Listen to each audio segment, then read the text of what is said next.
What's up guys, and welcome to a comparison I've been wanting to do for so long. In fact, ever since the Toyota GR Corolla came out in 2023. The whole shtick behind that car is that it's a rally car for the road, right? It's got all-wheel drive with adjustable front and rear torque split, a manual transmission, a small, heavily boosted turbocharged engine, and compact dimensions.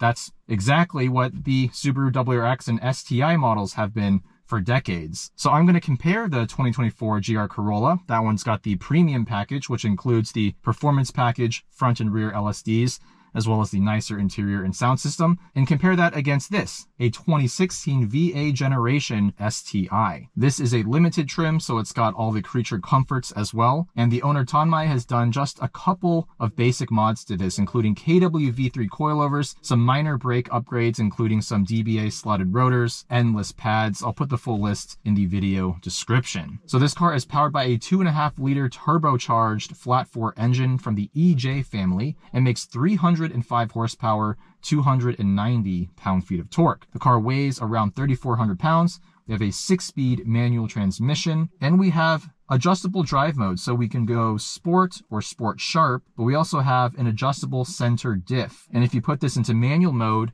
you have several levels of adjustment between front and rear torque split. I think the default is 41% to the front, 59% to the rear. And once we get into the GR Corolla, you'll see that that has a similar capability, but it's achieved a little bit differently. So first things first, let's take this STI for a drive. This is almost a 10-year-old car at this point. Can it still hold its own against the new GR Corolla?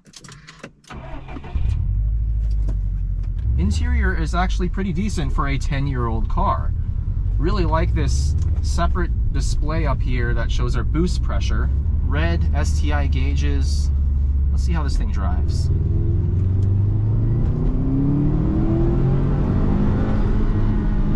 Heavily boosted flat-4 engine. It's a buzzy, rough little power plant. It is no ultra refined engine. That's not what you want in a rally car though. You want a little bit of character. You want that little bit of imperfection.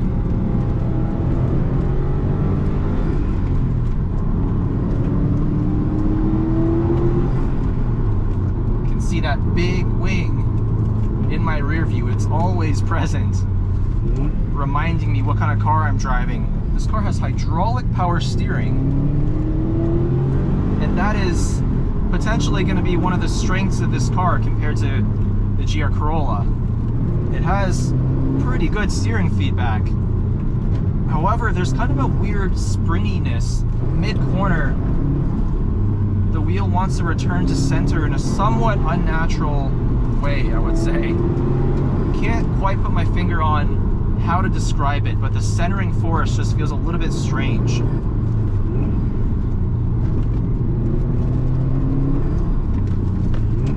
We're on some Continental Extreme Contact Sport 02 tires, just a regular summer compound.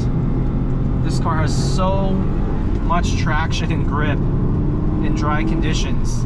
Obviously, if it were snowing or wet, this car would be in its element even more, arguably.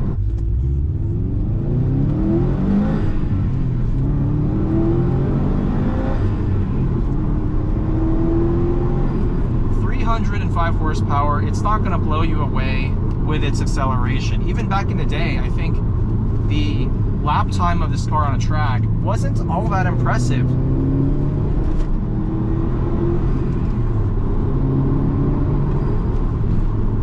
But the thing that makes this car feel so capable is just how easy it is to extract the performance that it has to offer. I would argue that it's a pretty beginner-friendly car to drive. It's easy to heel toe. The pedal placement is excellent. This 6-speed manual transmission, it's got that classic Subaru feel. It's a little rubbery, a little notchy, but it's easy to use. Look at that. So much cornering, composure. Gearing is nice and short as well, meaning you're always rowing through the gears. overall, there's nothing really dramatic about this car. It's easy to drive, it's easy to live with.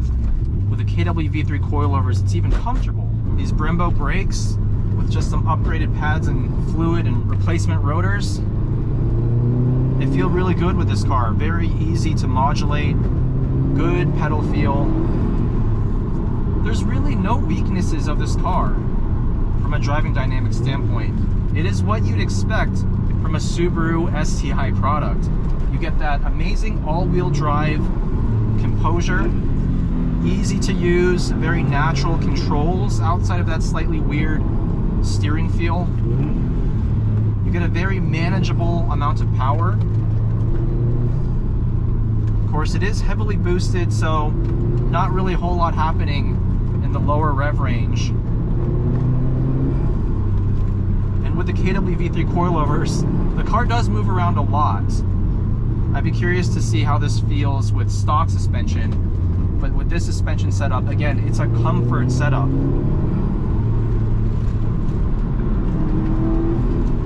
But honestly, so little to complain about with this STI. There's no aspect of this car that really stands out as being a definitive strength, except maybe the all-wheel drive system. But a lot of modern cars have caught up to Subaru in that regard. We have plenty of compacts from Audi, Volkswagen, even BMW that can accomplish something similar now. So what makes this Subaru stand out?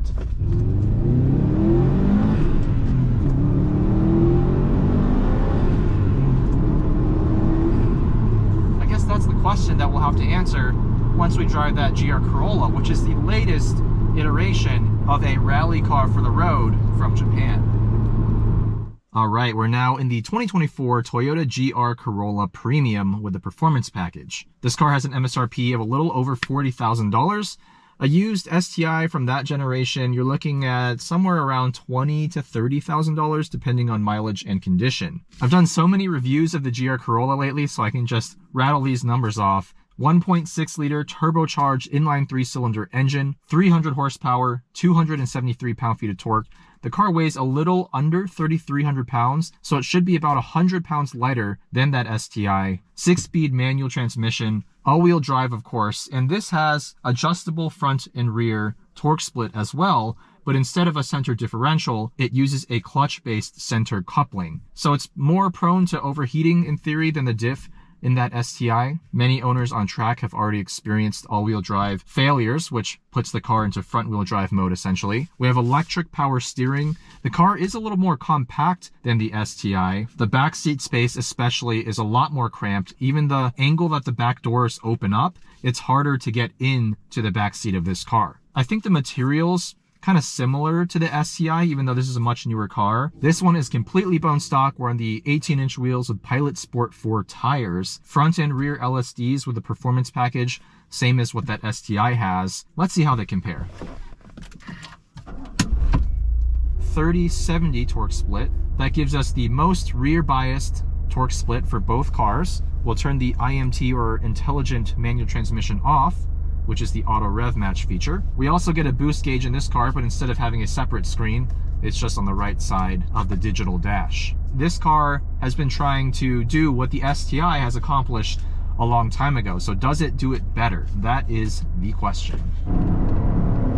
Very heavily boosted little engine here as well, but much smaller displacement.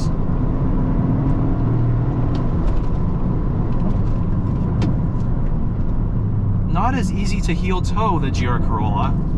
The gas pedal is a little further to the right and more recessed. And the steering in sport mode, it's actually quite heavy, but it has a more consistent load up in weight as you increase lateral G's. It's a much more natural feeling steering rack.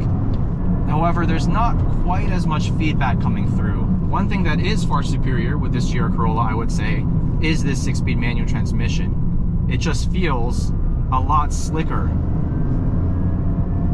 less rubbery, a little bit more mechanical.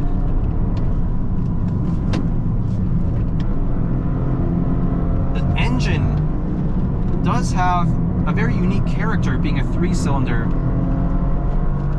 but you can barely hear it inside the cabin. the STI's engine sound comes through a lot more. You do get little bits of turbo whooshes and whistles as you lift off the gas.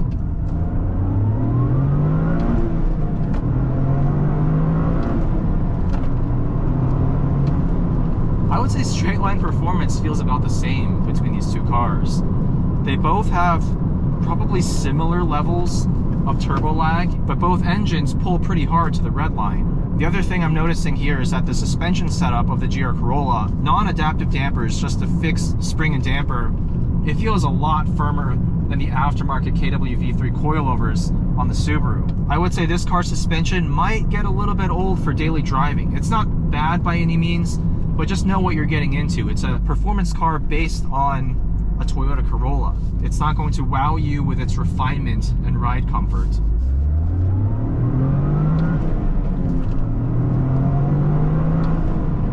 There is a little bit of rev hang with this engine. In fact, I think it's a little bit more noticeable here than in the Subaru. So you have to be a little slower with your upshifts, but at least the action of shifting, I think, is a little bit more enjoyable with this manual transmission. Really good OEM brakes. I would say they're on par with the STI in terms of stopping power and pedal feel, and these don't even have upgraded pads. Now, I wish we could have driven that STI with OEM suspension, because I think it would be a lot closer in terms of cornering feel compared to this, because this is so confidence inspiring, even more so than the STI. Part of that comes down to the more natural steering weighting, but also the suspension just corners more flat. Look at that. The turn in here is a little bit sharper. I think that comes down to the suspension.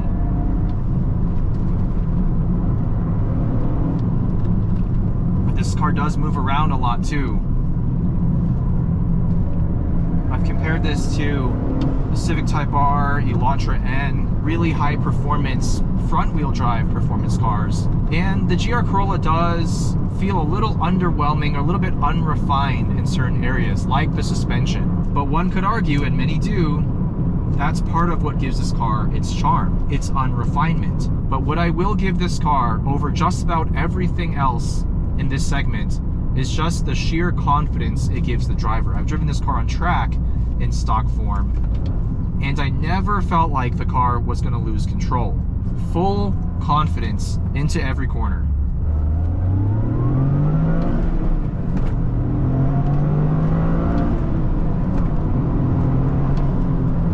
Unless you're driving this on a super low grip surface, it's just going to grip everywhere. And that's what the STI does as well. At canyon speeds, you cannot unstick either of these cars.